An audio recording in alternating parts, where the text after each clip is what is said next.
Today was another one of those days. The weather could not have been any nastier, but at least I was in my warm office. It's good that clients have to come to me now. I guess that's an advantage of being a private investigator.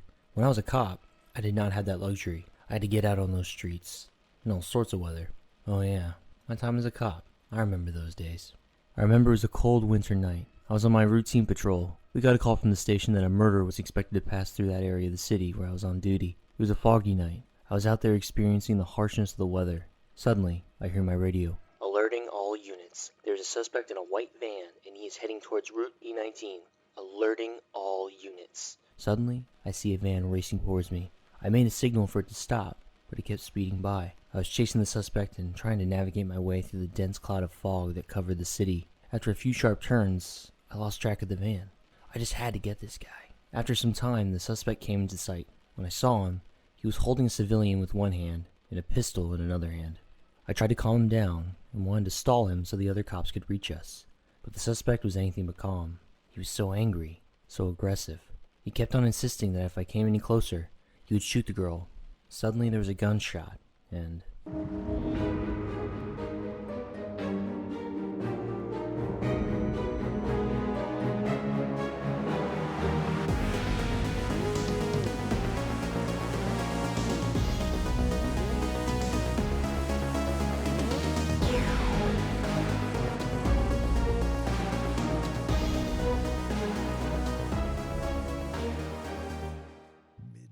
1 year later. My mind really wandered off that time.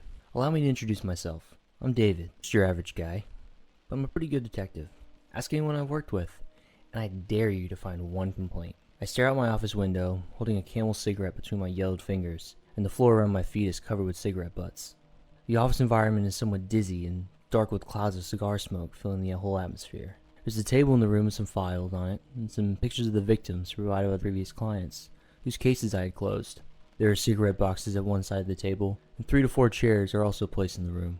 The walls have some terrifying portraits. I've been sitting in the office and waiting for my new client since morning. Suddenly, I see someone approaching the office.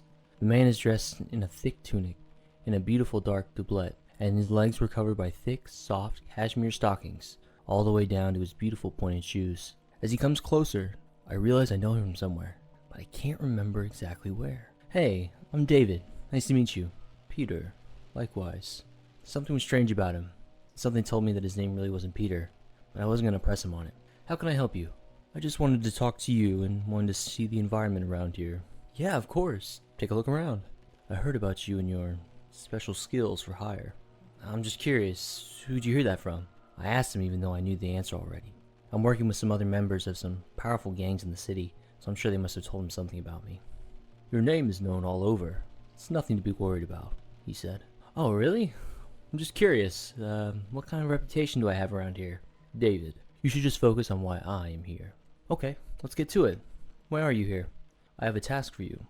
A special task. Suddenly, I remember where I know this man from, and I begin to wonder what a powerful politician would want to hire me for. I want you to steal something from a house. Can you elaborate? Like, whose house am I robbing and what am I going to take? There's a son of a successful businessman named John. He has a watch in his house kept somewhere in the safes or in some secret place. I want you to steal that watch from me. Why is that watch so important to you? Why do you want me to steal it? That is none of your business, sir. Hey, relax. I was just curious. Oh, okay, please explain the details. His house is located in downtown. His address is 18th Street Northwest. Observe his daily routines and bring that watch to me in 3 days. He has kept the watch in the safest places of his house. What do I get in return? What do you want? Something big. And by the way, I finally remember where I know you from, Mr. Johnson, I said clearly. All the color drains from Mr. Johnson's face. So, you recognize me. Fine. It should be none of your business as to who I really am. I just smiled from hearing his answer, as I was looking into his eyes.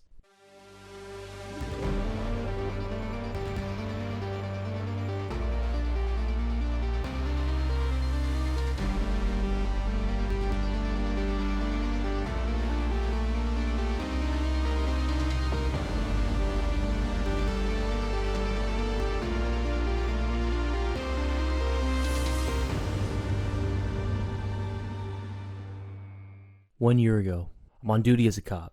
At this point, the day is like all the others. Suddenly, We hear word on the radio that there's some robbery happening in some store located on the West End. I jumped in the car and told my partner to step on it toward the West End. The robbers are still in the store, and some cops have arrived on the spot. I can see the other cops' cars as we get closer. They're speaking with the robbers on their megaphones. Surrender. We have you surrounded. I repeat, surrender. We will not harm you. You are entirely surrounded. But no response from inside. The cops once again warn them. This is your last warning for you to surrender. You are now surrounded from all sides. We will not harm anyone if you surrender. 2 shots went off at once. The first bullets are fired from inside the store from the thieves. It hits a cop with blood gushing out from his leg. How painful it is to see your fellow officer being shot. We try to take cover from the enemy. Now we have to make a move. As we knew the store was empty, except for the thieves, we decided to open fire on them. They had a lot of ammunition with them. These boys came to play. After some time, the second officer was shot. I stood up and started firing in rapid succession as cool as a cucumber, evading the endless gunfire. I took cover behind another vehicle. There was heavy fire continuously, and the policemen were being hit one after the other, and I am just watching them die and unable to do anything. Suddenly, I once again stand up and started firing aimlessly. It was at this point that a bullet hit my left arm, and... Oh, come on, David, snap out of it. Quit wasting time. Man, I have to make a good plan to steal this watch. I decided to begin observing the target immediately. It was almost night when I got to the target's house. I just kept observing the house, but I couldn't see any activity. The next morning, the sun is bright. The surrounding streets are silent. It's 7 o'clock in the morning. Someone shows up on the street. The driver is waiting for him at the far edge of the street. I follow him and take several pictures. He turns towards a cafe, goes inside, and takes a seat at a table. I walked in and sat in the corner and ordered food so that I wouldn't raise any suspicion. He sits there for some time and eventually leaves. I go back to his house to check out the other activity. I learn that he lives alone in the house. No one else enters or goes out after him. I've decided to somehow sneak into the house and check out what the environment's like inside and scout out any potential hiding places. I hopped the wall, and without anyone noticing, I sneaked into the house through the window. There was an alarm system inside the house. I had to move very slowly in order to deactivate the house's motion sensors. Success. The house was a furnished one with a great layout. I just started to check all the lockers and all the safes. Oh man, where is he keeping this watch? I asked myself. I just searched the whole house, but I can't find it anywhere. How would I find out the watch's location? This isn't working. Maybe I can plant some mini cameras in the house and see where he stashes the watch. Maybe this guy will slip up and give me a clue about where the watch is. I need to find this thing. Mr. Johnson wouldn't have come to me if it wasn't important.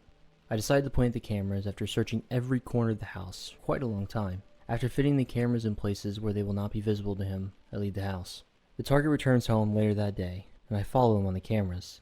I see him taking out a brick from the back wall of his cupboard. After removing the brick, a small part of the wall spins around and reveals a small box.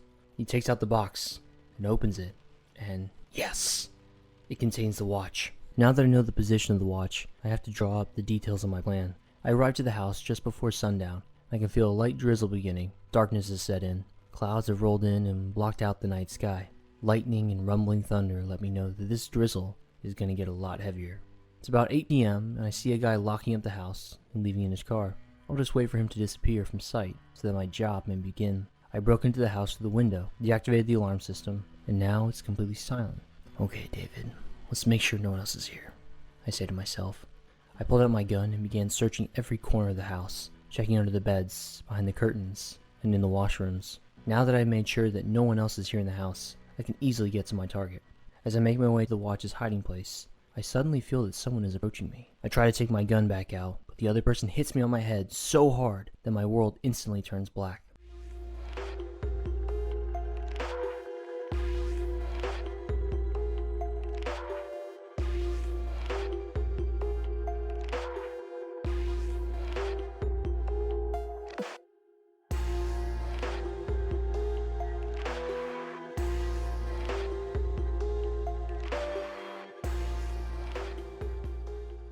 I don't know how long I had been unconscious, but I do know that I have a throbbing headache now. I also realize that I am stretched out on the ground.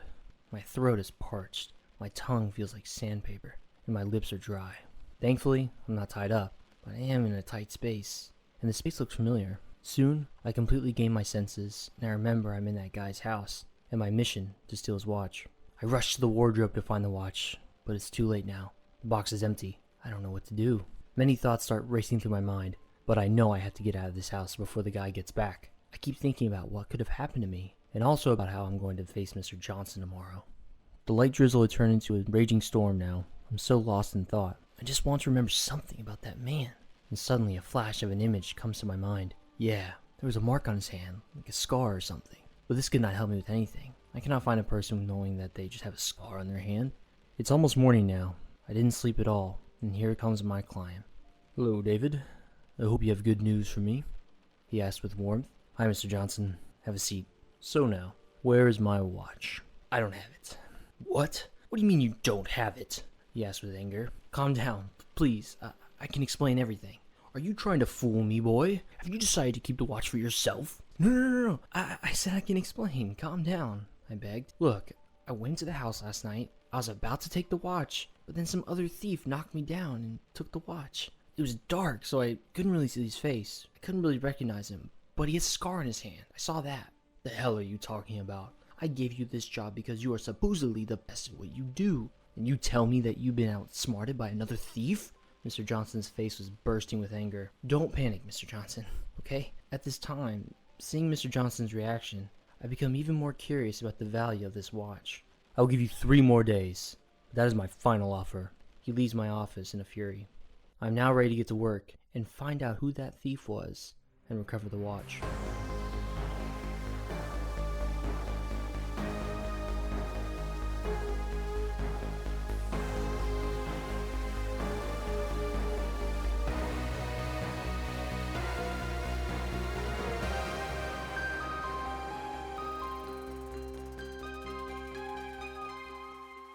I decided to meet one of my closest friends and tell him everything about my situation.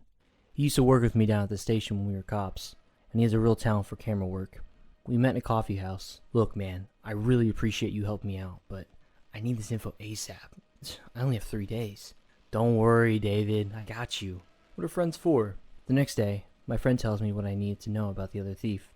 I'm shocked to find out that the thief belongs to one of the famous gangs in the city. I have had worked with him too. Maybe someone hired him to steal the watch as well. I'm even more anxious to find it now. As I know the location of that thief, I decided to go to him and get the watch from him directly.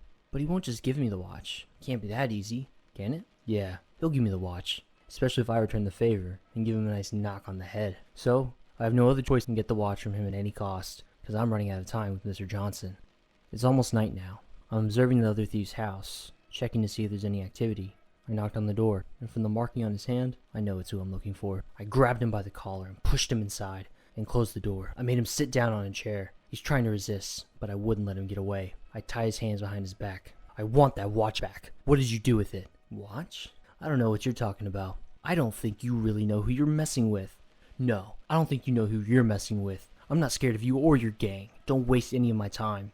Otherwise, I'll have to talk to some of my friends at the precinct, and they'll shut your whole operation down. That threat got him to open up. You could see him thinking. His expression got softer. I saw exactly how he thought, about whether he could believe me, and whether it was worth the watch. You know who I am, don't you? You know I used to be a cop.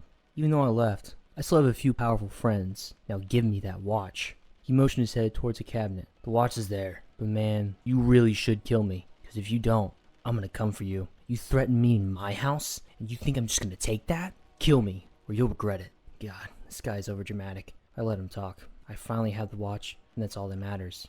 I can finally free my brother. A smile flitted across my face as I left the house. I decided to take a closer look at the watch, see what all the fuss is about. There had to be something special about it. Otherwise, it wouldn't be so important to Mr. Johnson. So I turned on the light and examined the watch, but I just couldn't make anything special about it. I was about to give up when I suddenly discovered something. Something that looked like a map. An SD card that was hidden behind a metal plate. Wow, my hands started to shake. I got really nervous. What could be on this thing? Immediately, I plugged it into my computer. Right after the screen flickered on, I opened the only file that was on the card. It was a video. Jackpot, I thought to myself, and grinned like the Cheshire Cat. This is the jackpot.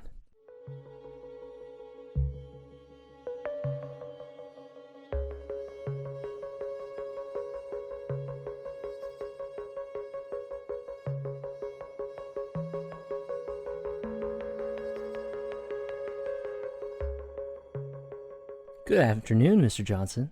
Nice to have you here. I have taken possession of the watch, and I am pleased to present it to you. What I'm about to say is very difficult for me. I didn't know if this was a stupid decision. I didn't know if I would regret it, but I just had to try. You don't get chances like this every day.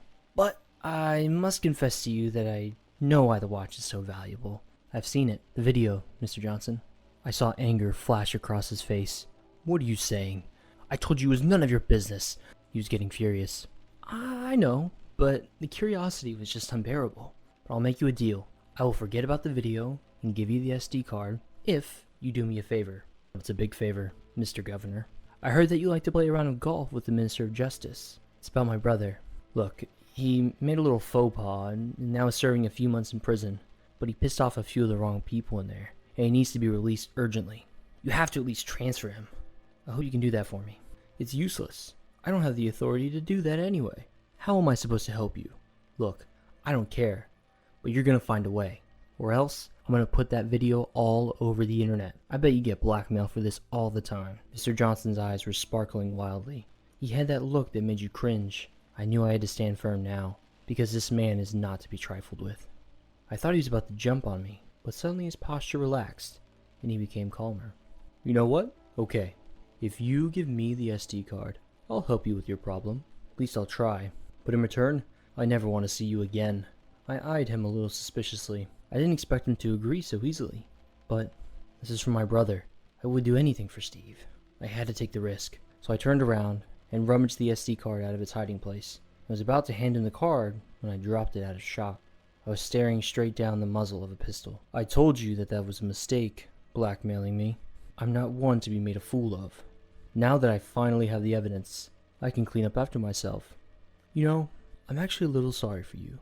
I'd hoped that this could turn out differently for you, but I warned you, David. I actually wasn't listening to him anymore. I knew what was going to happen to me, that he is not above killing. He's already proven that. As I listened to these words, a tear rolled down my cheek. Steve, I'm so sorry. I guess I got in too deep this time. I had my final thoughts as I heard 2 gunshots.